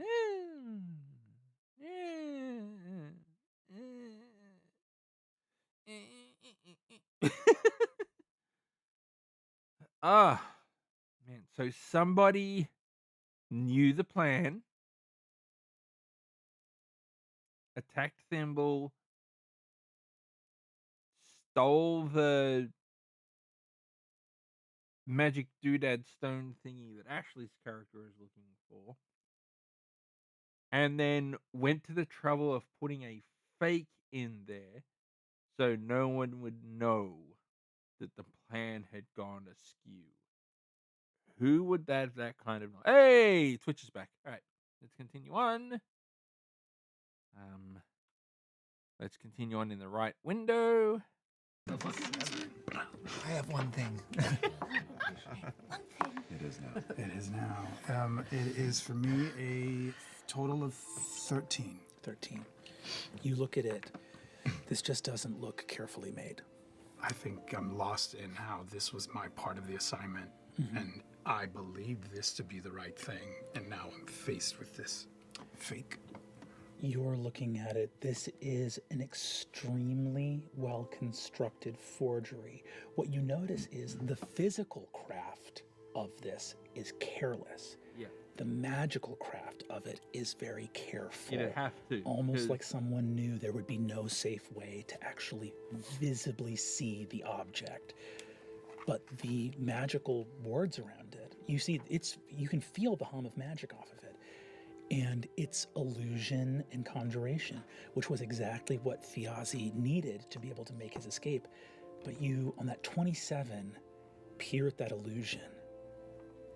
Oh, That's a perfect cover because the conjuration is illusion too. And anyone that would have been looking for illusion would have found it, and they didn't have to work very hard to hide this. This is a magical aura warping that will fade come morning. Azune, you, at least for your part, didn't fuck up. It's exactly what you were looking for. It's just the illusion you were looking for is, in fact, an illusion. How It was meant to fool you. Somebody betrayed us. Somebody did betray us, and I have a hunch there's only 2 people in our group that are unaccounted for, Sid and your brother, Casimir. They didn't show up. They didn't show up to the execution. Sid never, well, obviously, he didn't make it to the car that Sid was driving, so Sid never showed up for us. Casimir was a member of the Crow Keepers. This clearly was a setup by someone who knew our plan. They knew every step of what everyone's involvement was going to be. They knew where I was going to be. There were feathers in the found house. feathers. Well, Cadigan found them. Hello. Does your need water? I just point at the giant wolf, I guess, just in here that no one said anything about. Yeah, Cadigan has sort of made his way over to a chair, and he's just scrounged up the last bit of meats, and he's sitting there eating meat, watching this drama unfold, slowly flicking pieces to Wolfric, his wolf in the corner. Yeah, no, he's all right. Yeah, okay. He gets his own water. Oh, I love how Robbie's gone from, yeah, I'm talking to, hey, how you doing? He went from perfectly normal to he just smoked an entire Marlboro packet in like 3 seconds. Unfucking can. How do they? Man, I'd love to get into voice acting. I can never be that good. Hi, Buster. And I want to just look at the wolf. Oh, okay. Is this just like a normal wolf? What am I looking at? Druid to dog. What is happening here? He is dog. Yeah, he's a wolf, like a gray wolf, black fur. He is adorned with armor Hi, and a cowl. Buster. How you doing? If you're looking for anything that would stand out on him, he has an empty quiver on his hip that's got nothing in it. But the one thing that you would notice right away is that there's like a bracer on his front paw, and where a physical paw would be, there's nothing, and there's this tangible projection of a paw. So in essence, he has like a magical prosthetic. Yeah. That's really cool. Yeah. This is stupid, so I'll do it. I'm gonna burn. I'm gonna cast Speak with Animals. Yeah. Speak with animals. Yeah. As you cast Speak with Animals here, you see a powerful. Give me actually a religion or nature. We're back. Natural 20. Natural 20? I fucking gave you that die. Thank you. As you attempt to speak with this animal, a potent magical bond between Cadigan and Wolfric. I'll put it this way, on a nat 20, if you attempt to speak with Wolfric in this moment, it'll be the second potent magical thing you have touched this evening. God damn it. Abria, stop touching things! One went so well. Never nothing. There's literally just a. You good? You want? And of course, I think Speak with Animals is you also. I think you cast Speak with Animals on yourself, correct? Yeah. So, I think that, as you say, "Are you good?" I think that Wolfric just looks back to you and keeps the counsel of his constant companion, not in a disrespectful way, but in a way that is like, I don't know, that you're like, Wolfric may not be wild in the ways that a typical animal that you would speak to would be. There is something that he is within that is potent and magical. I just want to sniff out the bond between the two of you, because I spend time with Octus, and I know the bond between him and Pin. What? This is something very different. Oh my gosh, And you're she'll on just camera. linger You're in the on connection of it. And then just the last thing before she like shuts it off. It's just, if you need something, don't go in the kitchen. We've already done that. A demon did that earlier. Why am I telling you? I'm gonna stop. And I just shut it off. You said my brother's name, Sid, was working with you. Yes. How long has he been a part of your plan to try and save Thiazi? How long? For the past 2 weeks. I mean, because Thiazi got arrested 2 weeks ago. For about 2 weeks, yeah. And he has been a reliable measure in this? You say that like that's surprising to you? It's been years since I've seen my brother, but dependable is not always a word I would use to describe him. Good, glad we brought him on board. Perhaps things have changed, but you must be as alarmed as I am to not see him here. Yes. Yeah. Yeah. And you haven't seen him since you've entered. It's been years, no.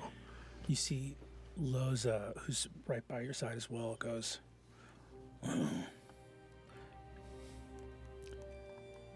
Casimir was a young mercenary in the Torn Banner, quiet type. I never knew Kaz that well. By the time Kaz joined up, I was already the commander. I know that Kaz was, he wasn't in Thiazi's unit either. But he worked the mess, so I think he knew everybody. Thiazi struck up a friendship with him there. Looks over and goes, Sid,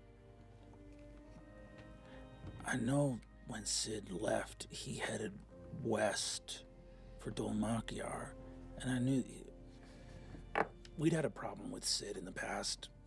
I mean, there were certain things that we weren't supposed to steal. If you win a battle, there are certain things that you can take as seized contraband, and there's certain things that you have to leave. And this was a long time ago. Sid was much younger, but I found him with stuff on him that he wasn't supposed to He have. had sticky fingers. Yeah, nothing wrong with sticky fingers. Who brought him in? That. Because I don't know anyone, so wasn't me. Thimble, how related were you to the planning of all of this? Super related. Okay. I know everything about it. Start at step 1 and elaborate all the way to the end. She knows nothing. Thimble, I think you had almost no time to put this together. I didn't have anything to do with it. I was busy. Sorry, wait. This is a wild change of story. But I would have known when Sid came on board, right? Yeah, I think Thimble, Casimir's the one that I feel the least sure about out of all of this. Sid was way closer to Thiazi than Casimir was. The reason you had to use Casimir is that Casimir is a smuggler. So he had he could get a wagon with a trick compartment. He could get you something like on a road out. The plan was you get the glyph to Thiazi. Thiazi has a way to basically misty step through the wall into the hidden compartment of the wagon. Casimir was not going to be able to show up with the wagon, but Sid worked as a driver. That was like his as like a coach wagon driver. So it was going to get the wagon into position where it would be within that short distance through the wall, drive on out of there, and Octus and Taisha were going to not be anywhere near the execution because they're highly visible. Taisha's a member of the Circle of Ancients. Octus is a member of the House Taconis. But that would be an asset getting out of the city if you weren't near the execution anymore. Did anyone check on the wagon? We never saw it. The wagon never arrived. The wagon wasn't there, you're sure? Sid was never there. I wasn't there. That would be the two of you that were at that post. But what about the waiting point? The wagon never showed up to you, but was Sid ever in the place that he was supposed to be? Don't know. We were supposed to stay far enough away that... Yes. Hazane, you would know that there would have been Revolutionary Guard within sight of that area of the wall. You can potentially check in with your fellow, like, Arcane Marshals or Guard members. Yes. It's in the middle of the night right now, but tomorrow you'd be able to say, did anybody see a wagon pull up to this point? As that light bulb goes off, I'll turn to Taylor. I can check in with the Arcane Marshals. I know people that had eyes where we expected Sid to be. If you have another way, another lead to follow to search for your brother tonight, I will go with you. But if you don't, then we can wait until tomorrow morning when I can speak to someone that can give us some information. And I should check into the Thieves Guild, see if Casimir. Right. You see, Loza says, "I think that's a good idea, Thimble, but if you're going to check on the Thieves Guild, make sure that you're checking on them with some friends in tow. I don't know the city. I haven't been in Dolmak. You see, here she turns to you, Teor, and says, I've had a long night here. Dolmakyar, Teor, is... The Grey Tower is asleep at the wheel. I mean, we've known for... When the Revolutionary Council failed to come to the aid of the Falconers' Rebellion, we knew that things had become bad, but even in the last 12 years, it's worse. The council's asleep at the wheel. The Sundered Houses have moved in this chamber of the Lord's advisory. Yeah. The only voice slowing, they've passed laws against using magic in the marketplace. The only voice within the Sundered Houses that's been any kind of voice for moderation or slowing things down has been House Royce. And I spoke to Lady Aranessa during the funeral.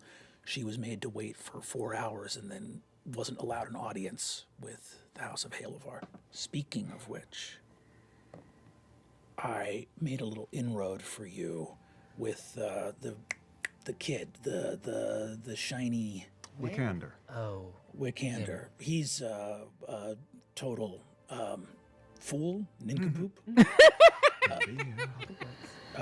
Well, he's a lamb amongst lions. I got a bead on the kid, and I asked if he was required any security, mercenary aid with his presence in the city and Dazzie's execution, etc.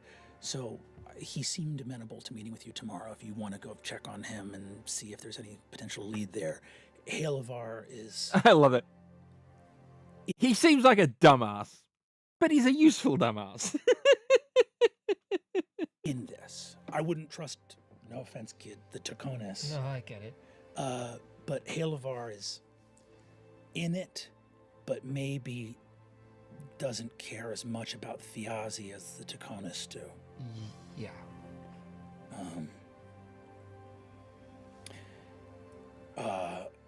Whatever happens, if you're trying to run down the Crow Keepers to see what they know, just make sure you don't go alone.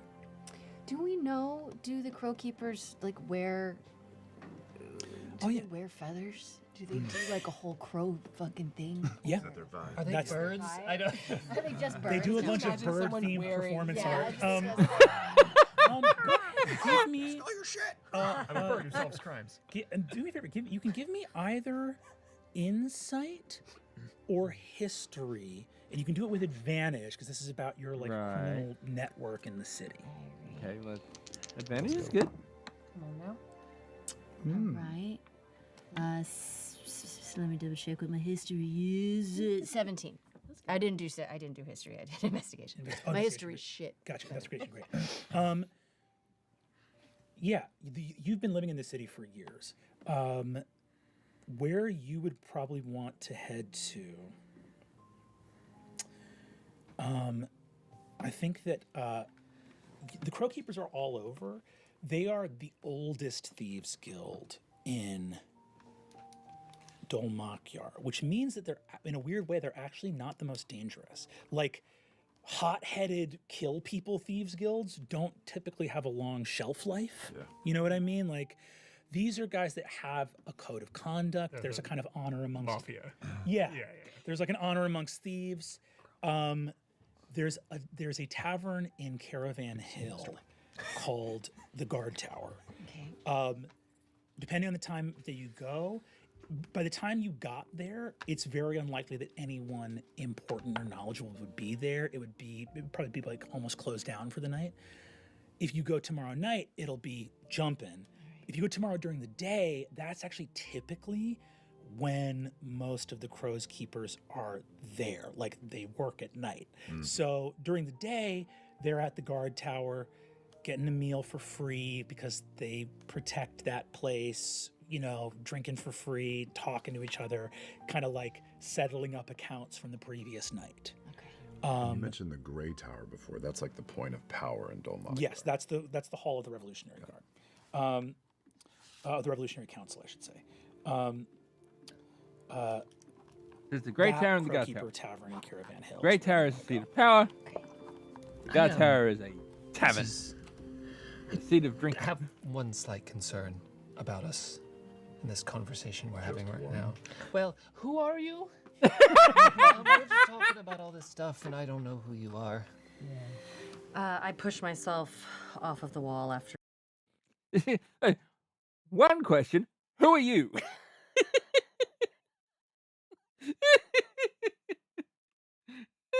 After hearing all of this and seeing all of this emotion. So, hello, I am Valus of the Sisters of Zelandri. Don't know who that is. How sad for you.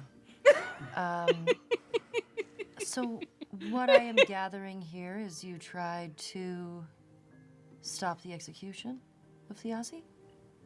He gathered that much. Well, I gathered a lot more. I haven't finished just yet. Okay. Mainly I'm here, I just need one thing. So I am trying to find that one thing that was stolen. Yes. And that is the Stone of Night's Own. And it was taken. Possibly by the Crow Keepers? Possibly your brother? Potentially. How did you find us? I was trying to find Thiazi. I wasn't looking for any of you. I was trying to find him to take back something that was mine. How did you find our home? I was told. By who? I am not going to say. Oh, why not? We're your best chance of getting that back. It's only friends in here. A little trust. We've had our cranberry rolls. Please take some. I actually haven't had one yet. Who did you tell we had it? How did they know we had it? Whoever was looking for that stone ruined everything. Fuck, I don't know. Maybe they just took it. They might not even been looking for the stone. They took everything. What do you mean? They took everything in the hideout. Where is the hideout?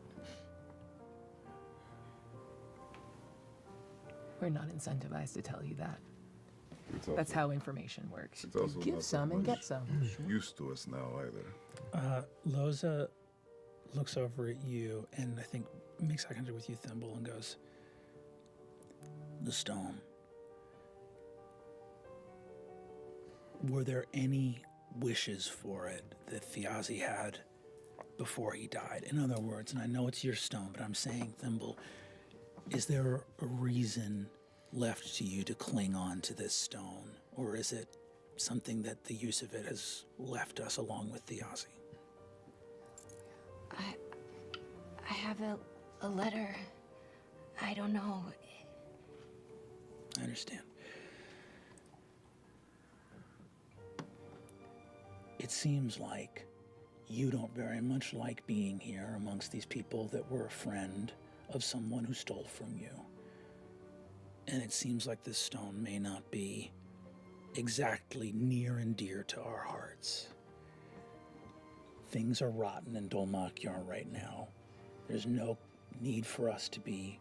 I love how Brennan's characters, like the characters of Brennan as the DM is playing, are acting as, because there is no cohesion. There is no group here. There's no real party. Like, some of them know each other, but nobody really knows the entire story. So it feels like Brennan's characters, the ones that he's using, his NPCs, are just this knot that's trying to tie them all together. Because otherwise, no one's going to trust anybody. And it's going to be even harder because you're going to have like one-on-one sessions with Ashley that aren't connected to any. It's just at cross purposes. It's a mess. It sounds like we have a conversation on the horizon with these crow keepers, and you might be on that same side of that conversation as us. I agree. How are you with that sensor?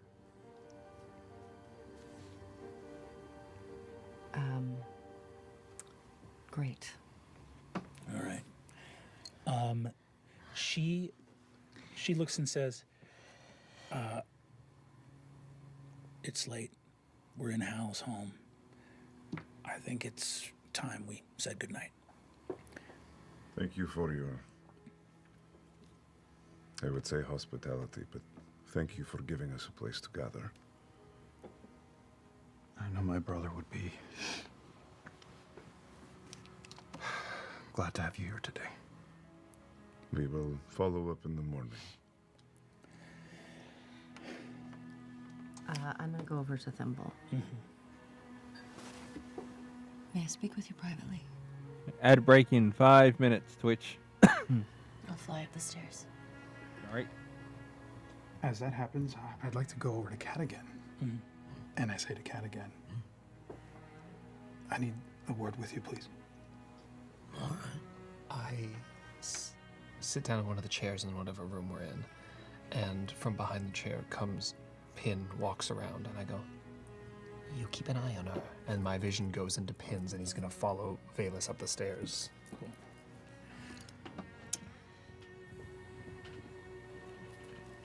I'm very sorry. I can see that you cared about this person very much. I'm not here to hurt any of you. You didn't do this. No, I did not. And I try as much as I can to sort of show her that I am not the person that caused his death. I'm not the bad guy here. This was something that was taken from me. I think we're on the same side. Someone who did let me in the city. His name is Bolaire.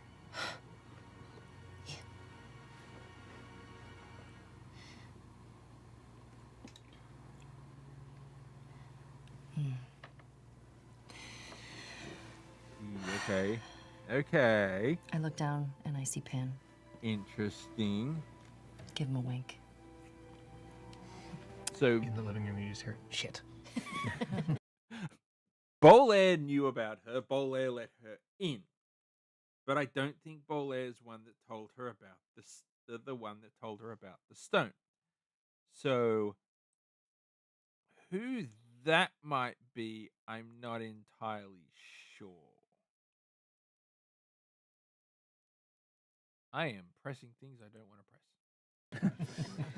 Did you notice the fox following? Shut up. Anyway, I know you were there when the stone was taken, but I also know you were a gift, and you probably didn't have a choice. Oh, I have free will. You do? Yeah, what do you think? I fly up. You're an elf. Yes. You know how this works. You know our history. I do. Better than me, probably. Yes, he was great.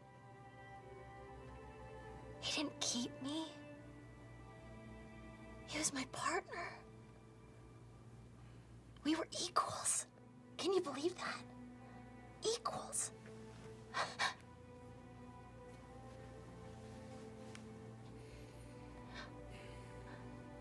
I'm sorry I took your stone.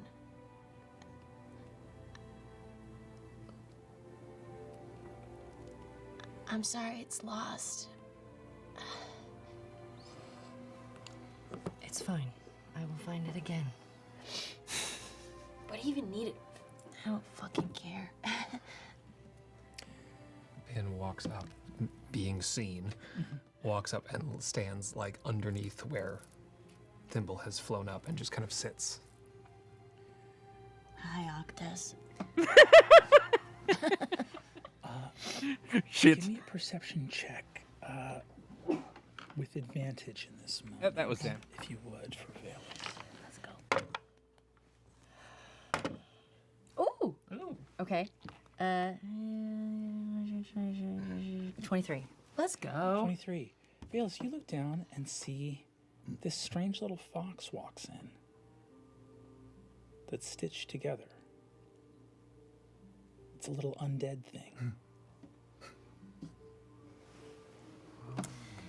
I am going to crouch down next to it. Where'd it go?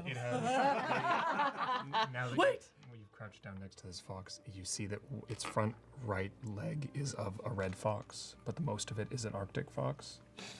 And it's got little patches. One of its ears is from a red fox. It's mixed of different pieces of foxes, but its eyes are two purple buttons. And it has a... Shit's happening.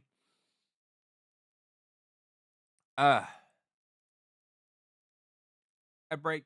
Am I going to sneeze? I don't know.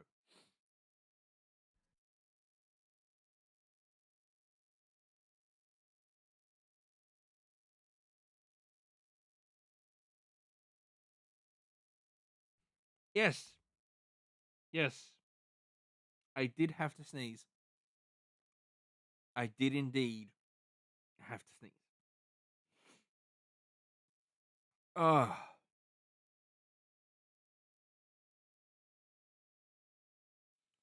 Oh, man. Like, I know I'm only I'm not even halfway through this, but I am really tired for some reason. So I think I might just kind of get to the ad break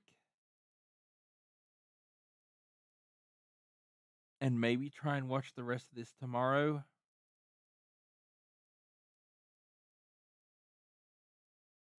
I think this might be the best. That might be how I'm going to do this. I'll talk a little bit more about it when Twitch comes back, but like, how long to the ad break? Ad break's a bit. So I'm feeling really fucking tired, exhausted. So I might like get to where they do their ad break and just pause it there and maybe try and continue some of this tomorrow night when I get home from work. I'm just getting really like, I'm having issues following. I'm at that point where it's like things are a little bit more difficult, so I might actually have to split this one up this week. I do apologize. Hopefully this isn't going to be a regular thing, but I'm too tired to watch all of this at this point. I apologize. Purple scarf around its neck. But it's looking at you. You can tell it sees you, but its eyes aren't real. What a beautiful creature. We move from upstairs. Look downstairs, Loz. You see Hal. It's getting about time for the night to be called. You see, just with the fellow members of the former members of the Torn Banner, Cadigan, Azune, and Teor. You see, Loza just goes, for this meeting with the Halovar tomorrow. Would you like company on the way there, or do you prefer to do that alone? I think it would be best if you stay clear of this. See what we can scrounge up on our own. She nods. She looks over to you, Taisha, actually, and sort of invites you over to stand a little closer. Goes, tomorrow I am retiring. I'm headed west to Dolrunya. Is there anything you want me to tell Grandmama when I see her out there? She was always a peach to me. The whole Blade family, you Loys always looked after us. No, tell her. No. It's okay. I've got this. Go be incredibly old together. You never know. The fact that you have compared me to the advanced age of your... Yeah. And we say grandma, but it's not grandma. It's not grandma. There are so many generations. But she looks great. Man, should be more when they jealous call of it the that. circle of ancients, they're really not kidding.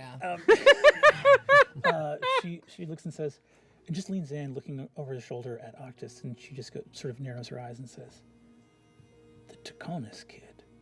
Do the ancients know you're working with?" And you see she stops herself before she says one of them. Yeah. Immediate.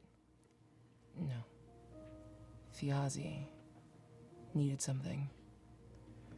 That fucking box from Venatus. We were thrown together, but he's a good kid. All right, if you say so. I trust your insight. I just... That little dead fox running around. It seems like the apple doesn't fall far from the tree. Problem is, every noble family, these sundered houses, whatever's happening here will come for the rest. We're running out of friends. I'd say we're running out of time. Make some new ones. Eyes completely whited out as just sitting in the chair. All my senses are in He's him. so fucking weird. You see the old like belle dame of the theater is like, "I always find it distasteful when a gentleman doesn't help when there's cleaning going on." Pitch back. You see, yeah, you can tell he's a noble. He's not lifting a finger. You see, Loza looks back over at Cadigan specifically and goes, come up. "You been all right?" Wow. I Yeah, might I've wait been for just the peachy. scene switch. How about you? And then Look a little worse for wear these days. Everyone says that to you. Maybe take the note. Now, I can't discipline her, all right? Her family built the swords that killed the god of war. You, on the other hand, I will smack at a funeral, no questions asked. I know, I heard it. I just took an opening. You see, she just smiles and says, "Algernon, it's good to see you." It's good to see you too. I'm headed west to green vines, wide orchards, my family's old farm. Would do me good to know that the banner was still looking out for each other. putting her at the pasture. And here she reaches and says, "Here, let's head to the inn. We'll head on out." And I think as you step out, Tayor, she reaches into a sort of interior lining as she's walking with you and says, I'll head out before you wake tomorrow. I'll get out before first light. And hands a small scroll case to you. You've seen it amongst her effects for a long time, but she passes it to you. It's been 12 years since we had to disband as a condition of our, what do they call it, amnesty or clemency. Whatever the fuck. So we disbanded. But I could never get rid of it. And you see she opens it up, and you see tattered and threadbare half of a banner.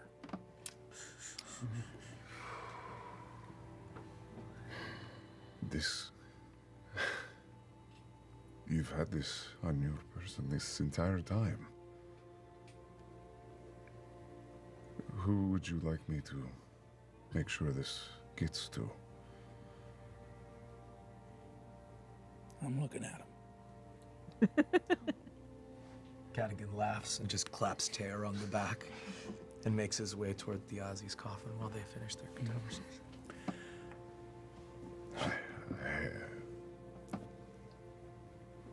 I don't know that it'll ever fly again, That's gonna be a story point. but I know of everyone who would know if the time ever came. There are things gifts of yours, Taylor, that you have that I know I can't explain, and I bet you can't either. Just hold on to it.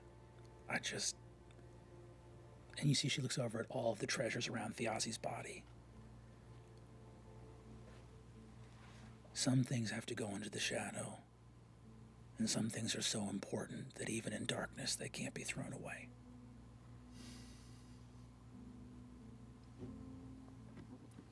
Thank you for everything. I hope the vines of the West repel you with their calm and their peace. I think I'm gonna go fucking crazy. But my knees hurt, so what can you do?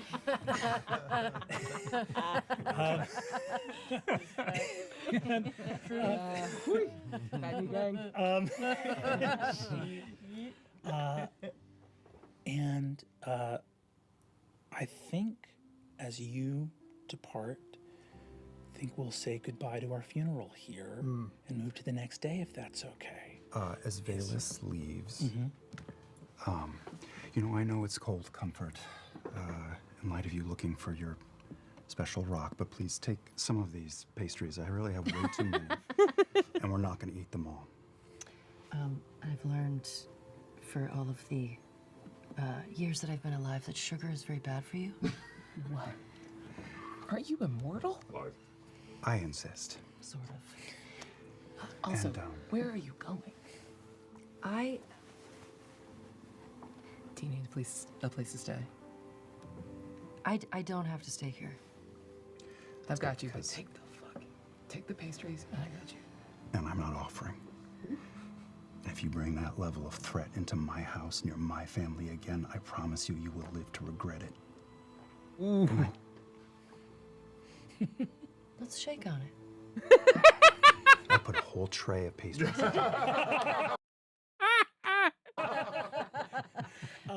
As I walk away, I just leave the pastries on the porch and I sit at the end of the house and I stay there outside for the night.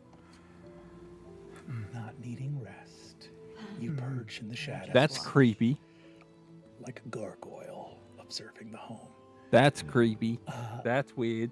Don't like that. See, I think as she steps out, Olga, your partner, looks over at you, Hal, and goes, "If I couldn't eat sugar, I wouldn't want to live another day, let alone centuries." And that is what is wrong with religion. See, no sugar glade. we move from this place, and I'll ask everybody except Travis to please depart from the table. And I'm gonna have to call it there. I am thoroughly exhausted for no reason that I can figure out. So I'm gonna call it. We're gonna finish this. Try and finish this. What do we got? Like 2 hours. Might not finish this tomorrow. Might happen on fucking Friday or something, Saturday or something. I don't know. We will finish this at some point. Maybe I'll come back later on today. I can't do this today. I can't finish it today. I'm going to leave it there. Thanks for coming in. Thanks for stopping by. Thanks for hanging out. Thanks for putting up for me. And I will see you guys whenever we finish this up. I apologize. I am thoroughly exhausted. I cannot do any more of this